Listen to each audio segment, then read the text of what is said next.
வணக்கம்.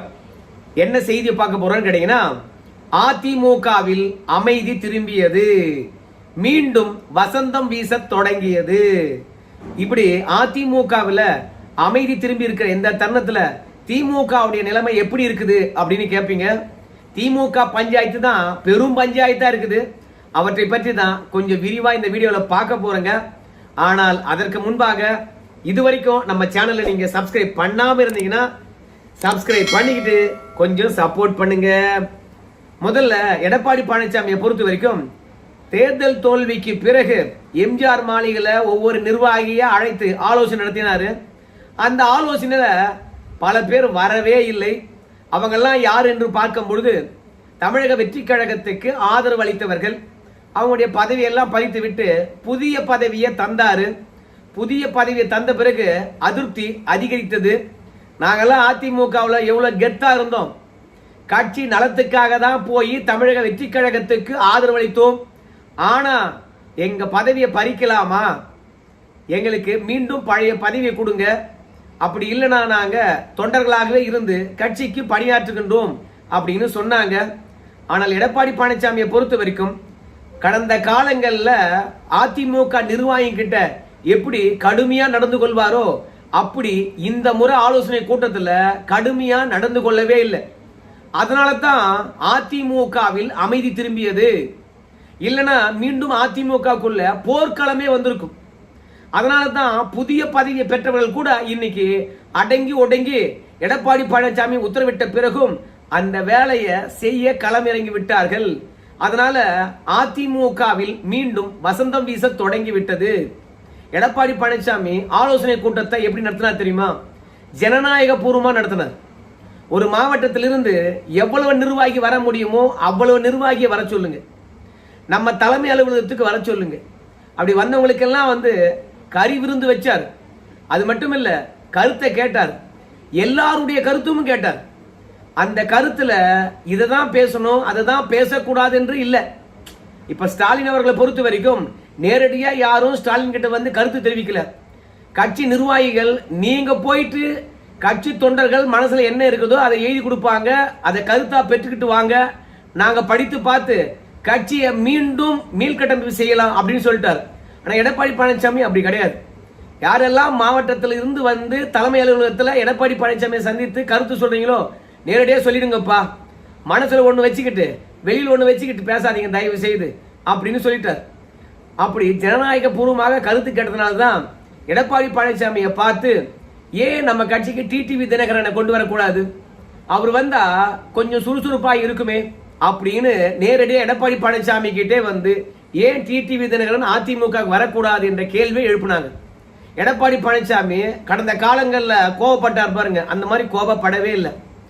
அவரு இன்னொரு கட்சியுடைய பொதுச் செயலாளர், அவரை எப்படி நம்ம கட்சிக்கு அழைப்பது அப்படின்னு எதிர்கேள்வி கேட்டார். நீங்க அழைத்தால் கட்சியை இணைத்து விடுவார், அது தென் மாவட்டத்தில் கட்சியை வளர்ப்பதற்கு கண்டிப்பா பயன்படும்.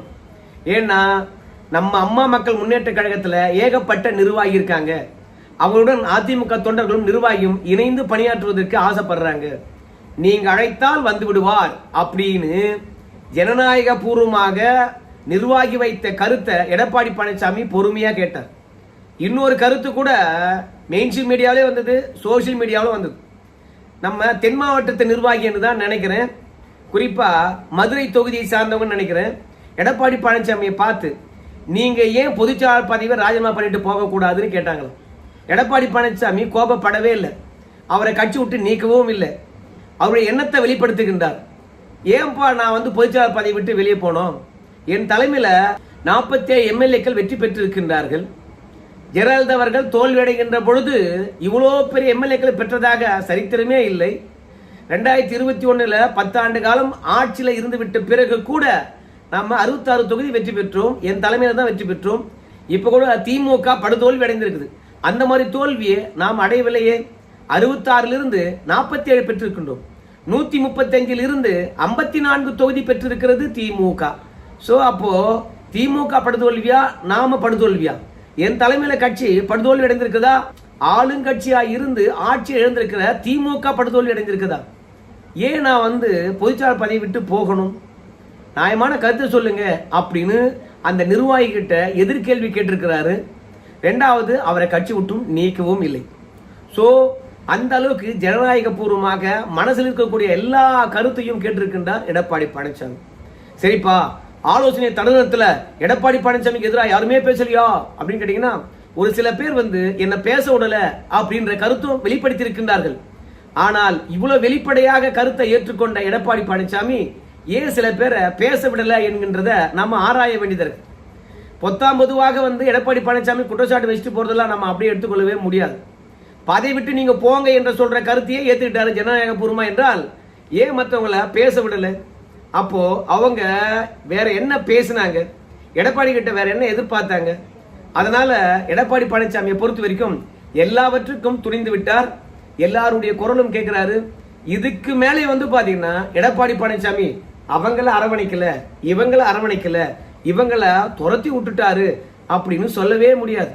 எடப்பாடி முகத்துக்கு எதிராகவே நீங்க ஏன் பதவி விட்டு போக கூடாதுன்னு சொன்னவங்களே கட்சியில் வச்சிருக்கிறாருன்னா, அப்போ நியாயமா இருக்கிறவங்கள, நீதியா இருக்கிறவங்கள கட்சியில சேர்த்து கொள்ளாம அவர் என்ன வேணான்னு ஒதுக்குவா போறாரு.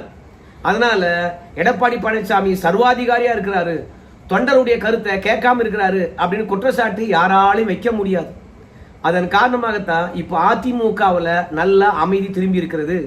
அது மட்டும் கிடையாது, கடந்த காலங்களில் அதிமுகவில் அதிருப்தி இருந்தா கொத்து கொத்தா தவேகாவுக்கு இடம் மாறுவார்கள். இப்ப யாரும் அதிமுக அதிகமான பேர் தவேகா நோக்கி போறது இல்லை. ரெண்டாவது, உங்க எல்லாருக்குமே தெரியும், மண்டல ஆலோசனை கூட்டத்தை பாத்தீங்கன்னா எடப்பாடி பழனிசாமி போட சொல்லியிருக்கிறார். அப்புறம் செயல் வீரர்கள் கூட்டத்தையும் நடத்த சொல்லியிருக்கின்றார்.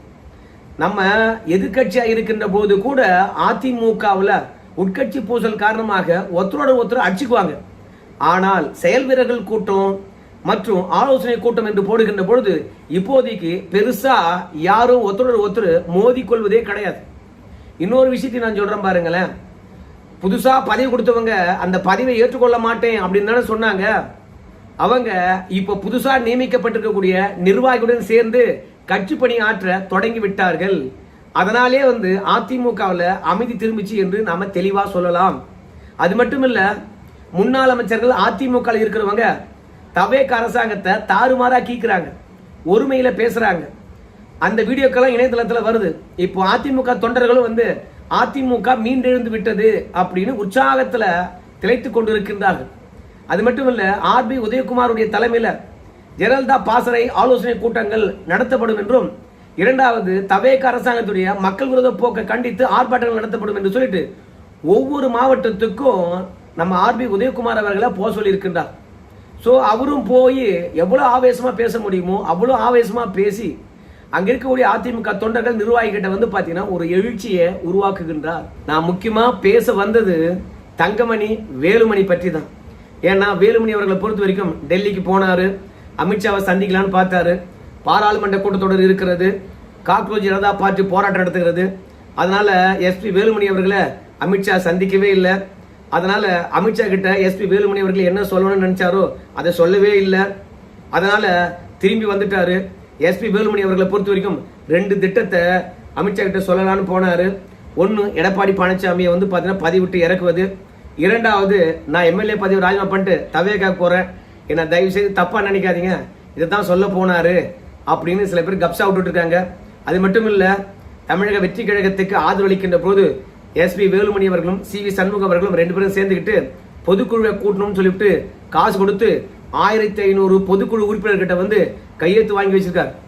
எடப்பாடி பழனிசாமி ஆகஸ்ட் மாசத்துல பொதுக்குழு செயற்குழுவை கூட்டினார்னு வச்சுக்கலாம், உடனடியாக சி.வி. சண்முகமும் மற்றும் எஸ்பி வேலுமணி அவர்களும் போட்டி பொதுக்குழு நடத்த போறாங்க அப்படின்னு எஸ்பி வேலுமணிக்கும் எடப்பாடி பழனிசாமிக்கும் சண்டைன்னு சொன்னாங்க. ஆனா எடப்பாடி பழனிசாமி முந்தனையத்து ஒரு அறிக்கை வெளியிட்டிருக்கின்றார். இன்னைக்கு ஈரோடு மாவட்டம் அரசலூர் ஓடா நிலையில் அமைந்திருக்கும் தீரன் சின்னமலை அவர்களுடைய மணிமண்டபத்தில் உள்ள அவரது திருவுருவ சிலைக்கும் அங்கே அலங்கரித்து வைக்கப்பட்டிருக்கும் அவருடைய திருவுருவ படத்துக்கும் அனைத்திந்திய அண்ணா திராவிட முன்னேற்ற கழகத்தின் சார்பில் திரு எஸ்பி வேலுமணி எம்எல்ஏ அவர்கள் கழக துணை பொதுச் செயலாளர் முன்னாள் அமைச்சர் மரியாதை செலுத்துவார் என்று சொல்லிட்டு புதிய பொறுப்புடன் பாத்தீங்கன்னா கடமையை ஒப்படைத்திருக்கின்றார். நம்ம எஸ்பி வேலுமணி அவர்கள் எடப்பாடி பழனிசாமி ஆலோசனை கூட்டத்துக்கு அழைத்தார். ஆனா அப்ப போல இப்போ தீரன் சின்னமலை அவர்களுடைய திருவுருவ படத்துக்கு இல்ல அவருடைய சிலைக்கு அவருடைய மணிமண்டபத்துக்கு மரியாதை செலுத்த சொல்லி உத்தரவிட்டு இருக்கின்றார். புதிய பொறுப்புடன் போயிட்டு இன்னைக்கு வேலையை பார்க்க போறாரு நம்முடைய எஸ்பி வேலுமணி. தங்கமணியும் அப்படிதாங்க, அவருக்கு அமைப்பு செயலாளர் பதவி கொடுத்துருக்காங்க. அவரும் போய் சேலம் மாநகரில் இருக்கக்கூடிய நம்ம தீரன் சின்னமலை தியாகி அவர்களுடைய திருவுருவ படத்துக்கும் சிலைக்கும் மரியாதை செலுத்த போறார். புதிய பொறுப்புலாம் வேணாம், நாங்க தொண்டர்களாவே வந்து பணி செய்கின்றோம் என்று சொன்னவங்க இன்னைக்கு புதிய பொறுப்பை ஏற்றுக்கொண்டார்கள். யாரெல்லாம் எடப்பாடி பழனிசாமிக்கு எதிராக கிளர்ந்து எழுவார்கள், தவேகாவுக்கு தாவாங்க அப்படின்னு சொன்னவங்க எல்லாம் இன்னைக்கு எடப்பாடி பழனிசாமி இதை செய்யுங்கப்பா அப்படின்னு உத்தரவிட்ட பிறகு புதிய பொறுப்பை ஏற்றுக்கொண்டு போய் செய்ய களமிறங்கி விட்டார்கள்.